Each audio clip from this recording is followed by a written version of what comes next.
Hey guys, what's up? Welcome back to Dragon Ball Legends. Now today I'm going to give you guys a little analysis of a post on Dorkly.com. I'll leave it down below if you guys want to check it out, but it is the 5 Dragon Ball Z fan theories that would supposedly make the show better. So let's see how true these may hold, or if the person who ever made this post does not know what the hell they're talking about. So, number 1, and there's going to be a lot of reading in this, guys, because if I leave stuff out, I know there's going to be people that complain about it. So, be aware of that. Number 5.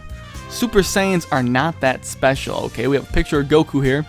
From the moment you saw the opening theme song of Dragon Ball Z, you were waiting for the moment promised when Goku finally went Super Saiyan. And when his hair finally ignited and his eyes changed to a tint of baby blue, which does change throughout the series at certain points. Right before the longest 5-minute fight of the entire history of the universe, you pumped your I don't know that word, dude. This guy got some big words, man. Oh, prepubescent. I'm an idiot. I have trouble reading sometimes. Prepubescent fists in the air because it was all worth it. That moment is undoubtedly one of the most satisfying in the series, which makes it kind of a bummer when you consider it wasn't a big deal at all. Okay, let's see what he's got to say here. Even though the legendary Super Saiyan transformation is talked about in hushed tones for the much of the series, for the Saiyan race, it should never have been a major achievement. Hell, even a couple of first graders pulled it off. How is that anyways? Think back to before Frieza, Alderaan, the planet, I'm guessing that's Alderaan, yeah, like Star Wars reference there. Frieza, Alderaan, the planet Vegeta. Saiyans were a super race of cosmic dicks, traveling the galaxy and dominating every planet they could. They were kind of like Scarfacing, or spacefaring, why did I say Scarface? Spacefaring Spartans. Any personal qualities that didn't involve strength and arrogance were frowned upon. It seemed to work out for them for a while, because during the Saiyan reign, the people were never really challenged. Saiyans rarely had to push themselves emotionally or physically, so it's no wonder nobody went Super Saiyan. But because Goku is raised around humans, he learns their compassion and eventually changes form after a traumatic loss. Gohan, Trunks, and Goten are able to do this much earlier, potentially because they're half human and therefore more in touch with their emotions. Really though, Vegeta proves any Saiyan has the capacity to go super. If Nappa had stuck around longer, he'd probably have sported a pointy long mustache sooner or later, and you can bet that if humans had their ability to go Super Saiyan, pretty much everyone on the street would look like a buff guy. Fairy, that cook dude, I don't know his name. I don't know how to say your last name, man. I'm sorry, but I know who you are. But humans don't have this ability, so you can stop screaming and clenching your fists in your room right now. I mean, it's not really, this isn't really a fan theory, it's just a statement that it's a Super Saiyan bargain sale. It's not even a theory. Super Saiyan is a special thing. There's pretty much every Saiyan can do it at this point, because after Goku and Vegeta, everyone knows, it's pretty much known how to tap into it. Goku taught Gohan how to tap into that power, and Goten and Trunks could just do it. I mean, it's not really a theory, it's just a statement about the show. Sorry if I read terribly, guys. Well, it's also 2 a.m. and I just got done with the Black Ops 3 midnight release.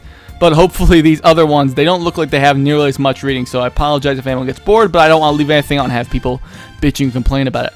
So, number 4, Krillin is the most skilled fighter on the show. This is going to be an interesting one. They're probably going to use a lot of filler, but that's whatever. No one is going to argue that Krillin is the strongest fighter in Dragon Ball Z. That's not what we're talking about here. Everyone knows that Goku's ingrown toenail has a higher power level than his bald buddy. That's actually pretty funny. No, we're talking about skill level. Despite overwhelming odds, Krillin stuck in there for most of Dragon Ball Z. He was hanging with the Saiyans, Frieza, the androids, and even a bit of Cell. Something to keep in mind, keep him in the fight. Something had to keep him in the fight, and it sure wasn't his aerodynamic headbutts. This picture right here. Krillin is severely underpowered compared to pretty much everyone else, but that's the whole point. Because he is so weak, Krillin had to learn to use what he had to his fullest potential. Whereas Goku and Vegeta got nice power boosts after every battle because they're born Saiyans. Hence Zenkai boost, which they left out there, but they probably figured people knew. Krillin had to learn to survive in a world that outclassed him by miles. Somehow he managed to stay relevant at a fraction of the power of those around him. Imagine what it'd be like if Krillin was imbued with the power of Goku. He'd easily eviscerate other fighters in the universe simply because he had to train harder and smarter than everyone else in the series. People make fun of Krillin for dying a lot, but that's because he's always in the fight. Whether or not he's guaranteed cell meat, let's face it, guys, Yamcha is the real Krillin here. I can see what they're going with this theory, but I don't agree. They didn't really give any points that he's a good fighter. He's not successfully defeating these strong opponents. I would still say Goku is a much more skilled fighter than Krillin. Definitely. I think there's plenty of people that are better fighter. I think Tien's a better fighter. They're just saying Krillin's got balls. They're really not saying he is the most skilled fighter. Maybe he just has balls. That's not indicative of him being a very skilled fighter at all. So this theory right here is kind of debunked. And these last two theories, to be quite honest, aren't really even theories, guys. I don't really see what they're trying to pull here. Okay, let's see what the next one is. Oh boy. Bulma's mom is an android made by her dad. Okay. I already see some stupid crap getting around in this one. Ever notice how Bulma's mom stays consistently young throughout the series? Yes, everybody and their grandma has noticed that. Thank you. During the Majin Buu saga, Mrs. Brief is supposedly pushing 70, but she had her tube stop still look straight out of the MTV singled out. There's only one possible explanation. No, not years of painful cosmetic procedures. The Dragon Ball Z solution being that Dr. Brief built an android to be his eternally babeful wife. There are some natural questions that arise with this kind of fan theory. So, does that make Bulma half an android? Can androids even give birth to human children? The answer is this. Just like Mr. Oh boy, it shows that this person does not, first of all, probably hasn't watched Dragon Ball and doesn't even understand the difference. Why Android 18? Okay, let me just read this part and give it a shot. Just like Mr. Brief's Android 18 remains youthful for years after her husband succumbs to old age, 18 is able to give birth to two children without a problem, but mostly because she was once human before she was kidnapped and turned to a cyborg. Oh, thank God. Yes, she's a cyborg, not an android. By the evil Dr. Gero, if Miss Brief suffered the same fate, it would put a new and terrible undertone on her sunny disposition. Inside, she could be crying out for help while her program mandates that she stay a loving wife to her captor husband. Compare that to having a bomb planted inside you. It doesn't sound so bad. Okay, well this was a stupid theory in the first place, and I can actually debunk it with some facts from the series. Now, whether or not you think Dr. Brief or Dr. Gero is stronger, the androids from the Red Ribbon Army were not as advanced as Mrs. Brief's human appearance and 18's. So there you go. I'm pretty sure she's not a cyborg or a Jinzo Negan. So I don't think this is even a possible or plausible theory, and it's pretty crazy. Even if this was true, how the hell would this make the series better? That's what I want to know here. Number 2. Frieza lost to Goku out of sheer laziness. Now this one sounds dumb, but it does sound a bit interesting at least. Villains in general usually have an arrogance problem. They see no problem in strolling away from a room while their rival slowly descends into a pit of lava. In their mind, there is no conceivable way that their bulletproof schemes could go wrong. The same could be said for Frieza, who remains blind to the idea that he can never be defeated until he meets a certain Super Saiyan. But the difference between Frieza and a James Bond movie villain is that Frieza actually has the skill to conquer the universe, if only he applies himself. Seriously, the dude has severe possible transformations at his disposal, but he chooses to scoot around in his hover chair. Frieza is immensely powerful, but refuses to use his abilities to his advantage because he's too damn lazy. When he blows up Planet Vegeta with one finger, Frieza is the only in his first form and still sitting in his hover chair. Why does he ride around that thing when he even has his own spaceship? His own ship is inexplicably explicable unless he just wants to get in front of the line of all the rides at Disneyland. The thing is, we know Frieza is capable of a lot more, and it wouldn't take much effort. In Dragon Ball Z movie Resurrection F, Frieza is wished back to life and immediately starts plotting his revenge against Goku, afraid of getting his ass handed to him by a Super Saiyan God. Frieza decides to train until he's up to snuff. It only takes 4 months for Frieza to unlock his new shinier form, 4 months for what took a Super Saiyan years to achieve. If Frieza had trained like 1 day a month at Planet Fitness leading up to the Namek Saga, Goku would have never been a problem, but he decided to cruise around his space rascal.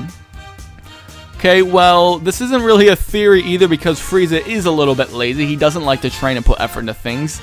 This is more, again, of a statement, and to be quite honest, it's just common sense. This isn't really a theory, and it's not... I don't see how this would be indicative of the show being better still, and oh my god, what is number 1? Hopefully you guys can't see whatever is over on the right side of the screen here if I smush the screen because it says 7. This is another post from them. 7, what the fuck anime sex scene that you can't look away from? No, I will not be doing a video on that in the future. The world would have been much better off without Goku. Now this one I can already tell ahead of time that it's a Dragon Ball Z fan theory list, but at the same time, you have to take in consideration the original series, for the love of God. Okay, let's read this. Goku means well. He really does. When Goku gave Frieza 38 different chances to live only to immediately and repeatedly be betrayed, he was doing it out of the sense of honor. It was hard to knock the guy when he saved the planet countless times, but maybe the planet wouldn't need saving if Goku never existed. This is already wrong, but I'll continue on. Say Goku was never sent to Earth. Raditz never comes looking for him, which means that Vegeta and Nappa would never come to Earth looking for the Dragon Balls. Dr. Gero wouldn't vow to murder a child that he doesn't know about, so he makes the androids. So he never makes the androids or Cell. And with no Super Saiyans on Earth, there'd be no energy for which to release Majin Buu from his cocoon. And since everyone is agreed that Dragon Ball GT never happened in the timeline, that about wraps up major bad guys threatening the world. Sure, there'd be evil lurking in the hearts of men, but that's where these guys come in. Without any burdens like running from hooking up with killer aliens from outer space, Bulma and the Capsule Corporation will be free to build their massive technological empire. We know Bulma in particular is a brilliant scientist. She created a time machine in her basement. She's basically the Iron Man of DBZ universe. But she never got a chance to shine because she was always preoccupied with the latest world-shattering crisis. The Red Ribbon Army wouldn't stand a chance against Capsule Corp at their full potential. Let that be a lesson for you. Never let an alien man monkey get in the way of your dreams. Well, number 1, we don't know if Majin Buu would never get released because even though he's not present in Majin Buu and Trunks' timeline, even though it would happen way down the line, there are powerful warriors around the universe that would eventually be detected, I'm sure, so it still could have happened. As for Raditz, yes, that wouldn't happen. Frieza more than likely still would have come across Earth eventually. The dude's got a huge empire. Even though the universe is huge, he would have eventually come around Earth and there wouldn't be anything that they could do about it. As for the Red Ribbon Army, they still most likely could have taken over the world if they got androids more powerful. It's not unlikely that if they needed it, they would have built more and more powerful androids to take over the world. So this really isn't true. I don't think. I think the world had plenty of times to be threatened.